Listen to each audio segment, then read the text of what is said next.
والذین فی اموالہم حق معلوم للسائل والمحروم، اور وہ لوگ کہ جن کے مالوں میں حق ہے،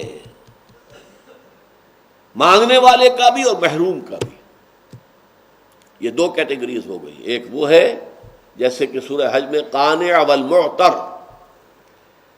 ایک غریب وہ ہے جو قناعت کے ساتھ گھر میں بیٹھا ہے، وہ باہر نہیں نکلا ہے، ہاتھ نہیں پھیلا رہا ہے۔ ایک وہ ہے کہ جو بے چین ہو گیا ہے، باہر نکل آیا ہے، ہاتھ پھیلا رہا ہے، مانگ رہا ہے۔ قانع والمعتر۔ اسی طرح للسائل والمحروم، مانگنے والا اس کے لیے بھی حق ہے، والمحروم، اور خود تلاش کرو کون ہے، ہیو ناٹس کون کون ہیں، کہاں ہیں، میرے پڑوس میں ہیں، کہاں ہیں، ان کے لیے اپنا مال دینا۔ اور جس کے ضمن میں سورہ بقرہ میں آیا ہے کہ پوچھا گیا کتنا خرچ کریں، ماذا ينفقون قل العفو، کہہ دیجئے جو بھی تمہاری ضرورت سے زیادہ خرچ کرو۔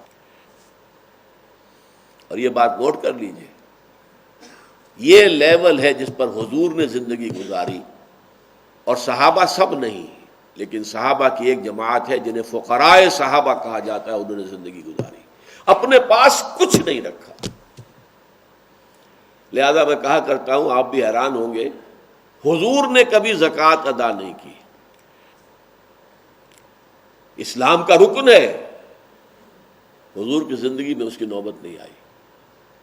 کچھ رکھیں اپنے پاس تو بچائیں، کچھ جمع ہو تو زکوٰۃ ہو نا، کبھی کچھ نہیں رکھا۔ قل العفو، یہ اس کی انتہا ہے۔ اس حوالے سے تعمیر سیرت کے پروگرام میں اس کا بھی بہت اہم دخل ہے۔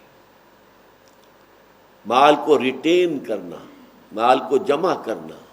الذی جمع مالا وعددہ یحسب ان مالہ اخلدہ کلا لینبذن فی الحطمہ وما ادراک ما الحطمہ نار اللہ الموقدہ التی تطلع علی الافئدہ انہا علیہم مؤصدہ فی عمد ممددہ۔ مال جمع کرنا، سینت سینت کر رکھنا، گنتی کرتے رہنا، آج ہمیں یہاں ہوں، پچھلے سال ہمارا یہ تھا معاملہ، آج ہمارا بیلنس شیٹ جو ہے اتنی آگے جا چکی ہے، یہ سارے حساب کتاب میں پڑے رہنا، یہ پھر اس رخ پر سیرت کی تعمیر نہیں ہونے دے گا جس رخ پر کہ اللہ تعالیٰ چاہتا ہے۔